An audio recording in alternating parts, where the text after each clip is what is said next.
and felt like you had to explain or prove that you belong there? How many times have you felt as though people were looking at you like, what is she doing here? I have had that experience more times than I can count. I would look to people from the outside to affirm me that I actually didn't belong there. And I actually talked about this on TikTok, and someone said to me, well, you can believe that all you want, that you belong there, but you don't. So I said, that is not the ideology or the way in which I think. And I used to think that way, but I don't think that way anymore. And I want to explain why. But I want to share a story real quick of when I felt that. I'd gotten promoted to be the director of global purchasing for a large automotive company. And I really questioned whether I belonged there. And every room that I went in, I had felt like I had to explain why I was there. It hit me when I was getting ready to do a negotiation for the organization, and I had working on a contract negotiation, and I'd been on the phone, and there was no audio, or excuse me, no video back in those days, but I was on the phone with folks, and I was negotiating, and we had decided that we were going to meet in person, and so we were all in this room and people started walking in. And at the time, I think I was like, I think 6 months pregnant. And the folks that we were negotiating with who wanted our contract, that I was helping negotiate, the guy asked me, he says, um, so are you going to be getting the coffee? He assumed that I was there to get the coffee. He didn't know that this was the person that he was talking to on the phone for as long as we were talking. Really odd that he didn't recognize the sound of my voice, but he assumed that I was there to get the coffee for the meeting. And I was just so taken aback by that. It just hit me like, what? I am not here to get your coffee. I am the attorney who's been negotiating this on behalf of our organization. My name is Diana Patton. Oh, okay. It was just like, I was just, like feeling like I was not supposed to be there. I didn't feel like I belonged. And so the only reason why I felt I didn't belong was because of the thought I had about why he didn't think I belonged. And it's just so interesting how we get ourselves caught up in these situations, right? That's why we start to kind of like feel this way. And I just want us to really begin to examine ourselves and understand that we belong in the room, and we don't have to prove, and we don't have to, go overboard in explaining why we belong in the room. And that story that I just shared is a story that it's constant. It's constant for people who traditionally haven't been in certain rooms, and we over explain, we over analyze, we feel like we have to do extra work. And I just want us to stop that. This is not a narrative that we have to live with. We don't have to do all those kinds of things. These are the stories that people have told us over and over and over again, and you believed it. But guess what? You get to believe a different story. You don't have to believe that. And so the real question I have for you is, when will you begin to believe that you do belong? It doesn't matter if there is a DEI policy or not. When will you believe that you have the power to assert yourself, regardless of what anyone says? You've got to believe this first. Without the policy, without the law, without a president, without a director, you've got to believe this. And it's hard because oftentimes the energy you feel is otherwise. But until you begin to internalize this belief, will you begin to change? Everything changes when you believe you belong and you change, right? And I'm just sharing that because that is a truth. I want you to walk into rooms as if you own your place in that room, because truthfully, you do. Whether you believe you do or whether you believe you don't, that's really what it is. So, what I would love to do is, I would love for you to, this is going to be a short video today, but I would love for you to share why you have come to a space of needing to prove yourself, right? What do you feel like you consistently have to prove? And what's one thing you're no longer explaining, why you're no longer explaining yourself? I would love to hear what is one thing you're going to stop over explaining and over analyzing.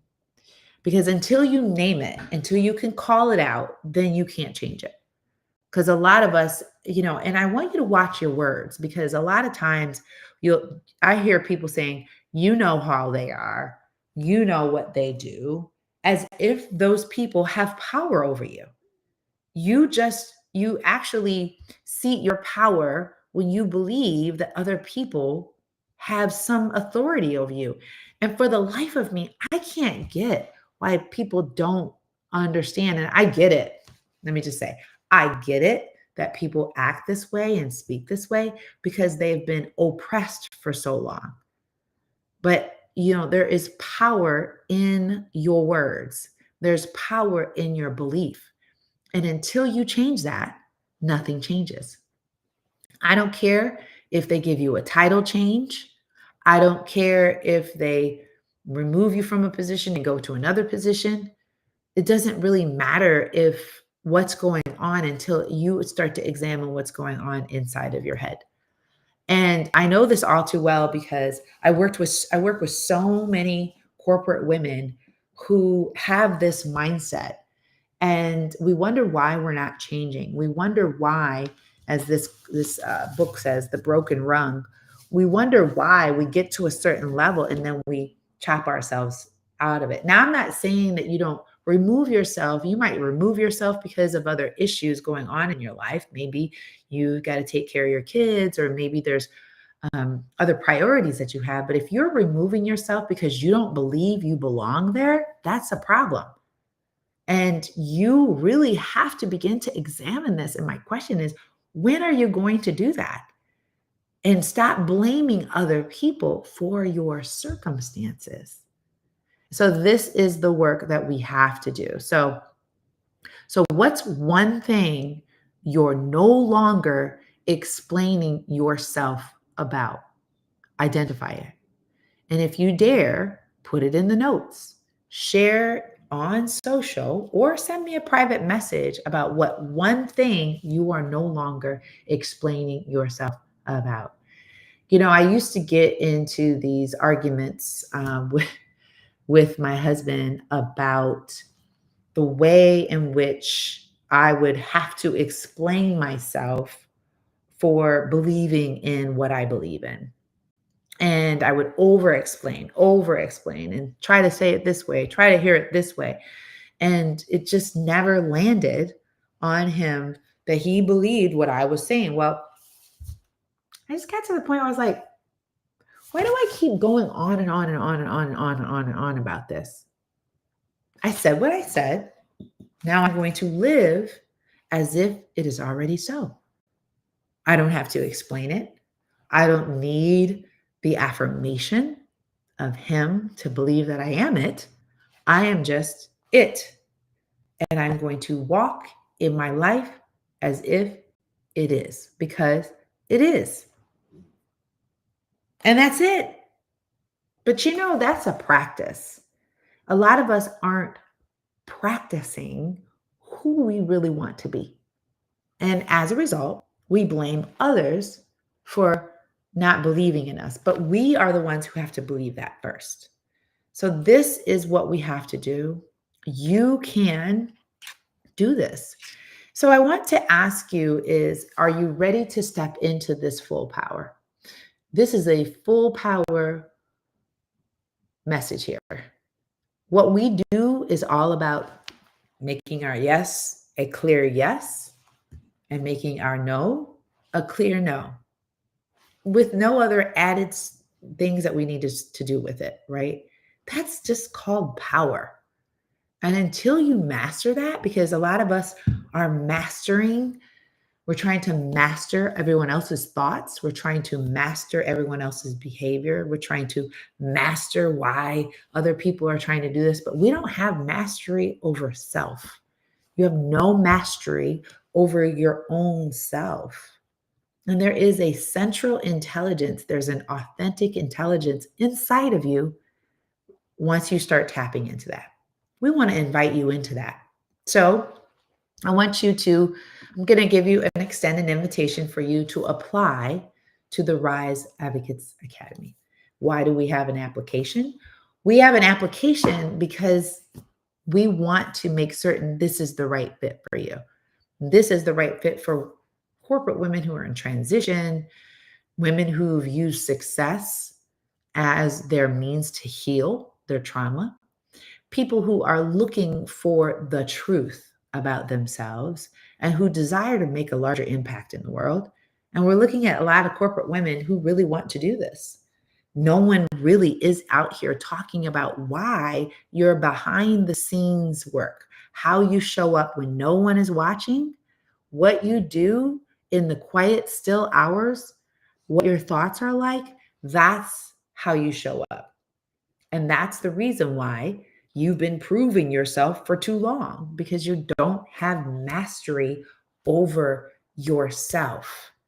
And for those of you like myself, we've gone to law school, we know how to put the work in.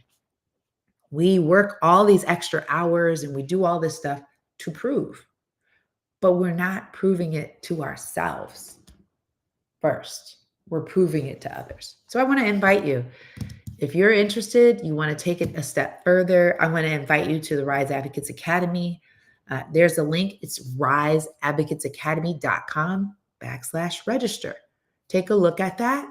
See if that fits for you. Because the first thing it says, drop the mask. The Rise Advocates Academy is for women ready to stop proving and start owning their power. Is that you? If that's you, then we should talk. So I'd love for you to check that out, and please let me know if you have any questions. You can always send me a private message on social. Would love to hear what you say in terms of the things that you're going to start proving to yourself about. What are you going to stop doing so that you can start owning your power? Okay, that's what I have for you today on this beautiful day. And I look forward to seeing you on the Rise Advocates Academy. Any questions, let me know. All right. We'll see you every Monday, Wednesday, and Friday, 9 a.m. Eastern Standard Time. And I look forward to giving you guys these weekly downloads. If you're interested in the weekly downloads, I'll make certain that I link that as well, so that you can get these in your inbox every Monday, Wednesday, and Friday, 8 a.m. Eastern Standard Time. Until then, I will see you here live Monday at 9 a.m. Have a great day, great weekend. Bye.